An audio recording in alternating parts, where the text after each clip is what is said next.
Want to break into cybersecurity, but you just don't know where to start? You're not alone. The good news, you don't need tens of thousands of certifications or PhDs, no degrees, no nothing, to land your first role. The caveat with that is that you're going to need some experience. In this video, we're going to break down 4 cybersecurity jobs that you can break into, what they actually involve, why you might love or hate them, and how you can get started. Let's go. First up on the list is the security analyst, also called a SOC analyst level 1. They are the frontline defenders, and kind of think of them as a night watch, monitoring systems, reviewing alerts, conducting reports, and responding to suspicious activity. So what this job kind of involves is monitoring dashboards for threats, investigating alerts, escalating issues to a higher level, and write basic incident reports. This one is a pretty good entry level to get into because the job market is facing a lot of struggles trying to fill these positions. This might suck a little bit depending on what your availability is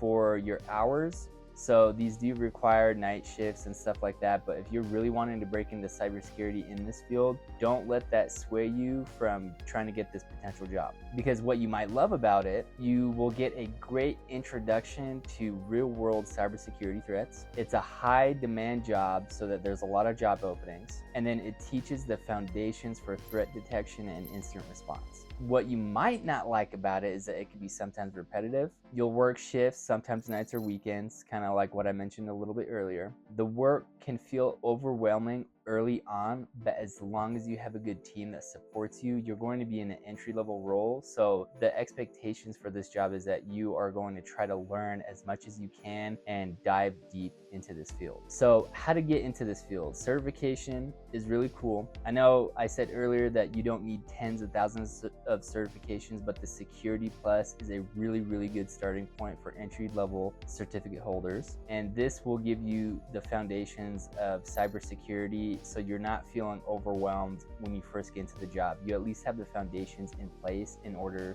to understand the field. You can also practice free tools such as Splunk or Security Onion, and then you can try virtual labs on TryHackMe for the SOC level 1 path. So that website has a lot of different cybersecurity paths, and SOC is one of them, so you'll get really good hands-on practical experience as a SOC analyst, so you're not feeling that you're going to be very far behind. And then what I would highly recommend too on top of that is to build home labs at home. Do some research on YouTube, Google, see what other people are doing for their labs, see how they set them up. There's tons of free resources out there to go ahead and get started. Job number 2. This might not be cybersecurity. What a lot of people think is not cybersecurity, this kind of actually is an IT help desk role. When you're an IT help desk, you actually are doing a lot of security functions that you may not think you're doing, but this one is very important to get your feet wet into the IT field or cybersecurity if you have no experience in this whatsoever. So working help desk will actually teach you how systems work, so you'll get exposure to a lot of common tools that people are looking for, such as Windows, Linux, Active Directory, identity and access management type tools, things like that. You'll get really good, solid experience there. What this job would involve would be password resets, configuring printers securely, diagnosing and fixing hardware software issues, patching, things like that, and occasionally helping people with phishing tickets when they get an email and there's a phishing attempt. If you're not sure what that means, it's just basically someone crafting an email to try to get you to click a link and then steal your information from your computer. So there are a lot of jobs that require that. What you might love about this is very entry level and there's not that much barrier to entry in there. You get hands-on real-world experience with IT systems, and it opens the doors for system admin roles and cybersecurity roles as well. What you might not like about this is that this can feel like a tech support, which it is, but don't discredit this because this will open the door for you tremendously. Some users are not nice, so if you don't like dealing with crabby people that say, oh, I can't get to my email or I can't open this file, you know, kind of be wary of that. You're gonna run into people like that no matter where you go in the IT field. It's just a thankless job. So if you're tough and you have good communication skills with everyone, then, you know, this will be a breeze for you. The other thing is that this might not be seen as cyber, but trust me, this is a great starting point for you as well. This is not always seen as cyber, but trust me, this is a good stepping stone to start your career, and people often overlook this, as I said earlier. So don't discredit this, because this will give you real world hands-on experience that a lot of people are looking for in the job market. People aren't looking at degrees and things like that as stringent as they were in the past. So they want real world hands-on experience with things. So how you can get into this field is get the CompTIA A+ certification. This is a really good certification to give you that solid foundation of IT related issues. And this is the one that I took in the past to get my first IT help desk job, and this helped me out tremendously. You can take short courses on Windows and Active Directory, and then you can go to MSPs, which is managed service providers, and this is a really good stepping stone to go ahead and break into that field. Job number 3 is a GRC analyst, or governance, risk, and compliance analyst.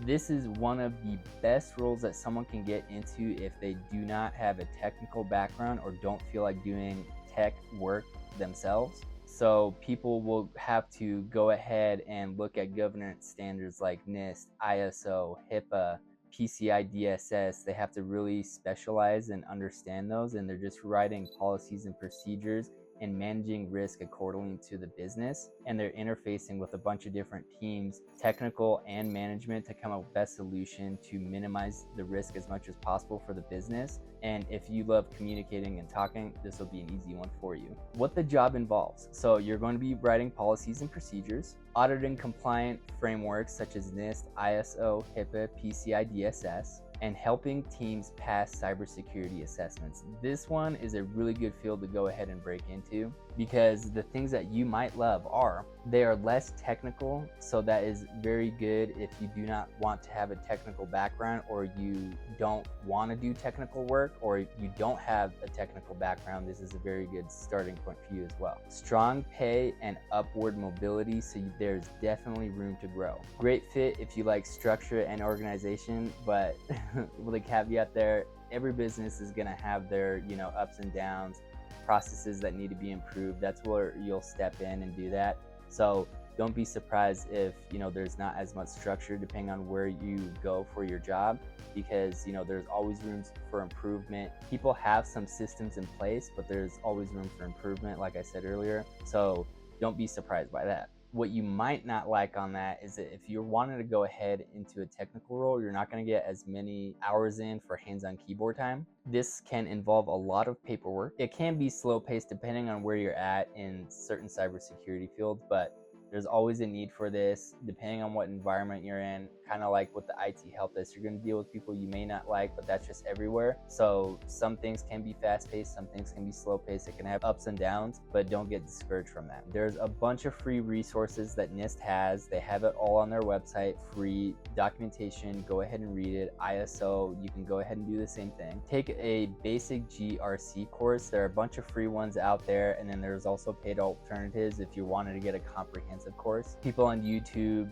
do that a lot. You can go ahead and find other websites to go ahead and cover that as well. And then what I would recommend is also get familiar with not only NIST, PCI DSS, HIPAA, ISO, but there's also standards called CMMC, which the federal government has required all federal contractors to get involved in that. That's also a big industry to get in as well, especially if you're in the US. And then the fourth job is a threat intel research analyst at an entry-level job.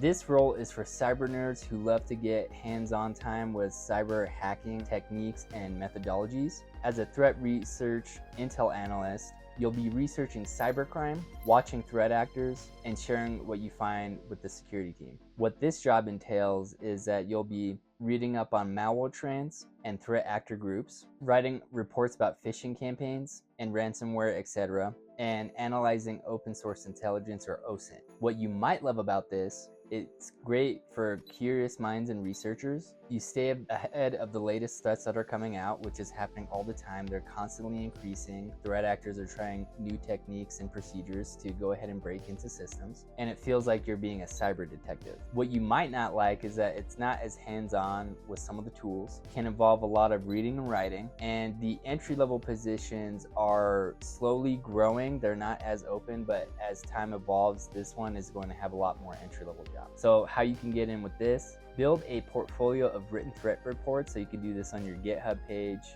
and write reports as you see fit. Study OSINT tools and frameworks. Try platforms like Maltego or Intel techniques, and then look for cyber internships with cyber boot camps with this. And there you have it. There are 4 great cybersecurity jobs for beginners to go ahead and break into: security analyst, IT help desk with security focus, GRC analyst, and threat intelligence researcher. Each one of these has a different vibe and skill set, but all of these can launch you into a rewarding career in cybersecurity. If you want more help breaking into cybersecurity, hit that subscribe button, drop a comment down below, and like the video so that the YouTube algorithm can push this up so people are more aware of what opportunities are out there in cyber. And look at the description. I will be posting free resources down in the video below so you can go ahead and get started in your journey, and I will see you in the next one.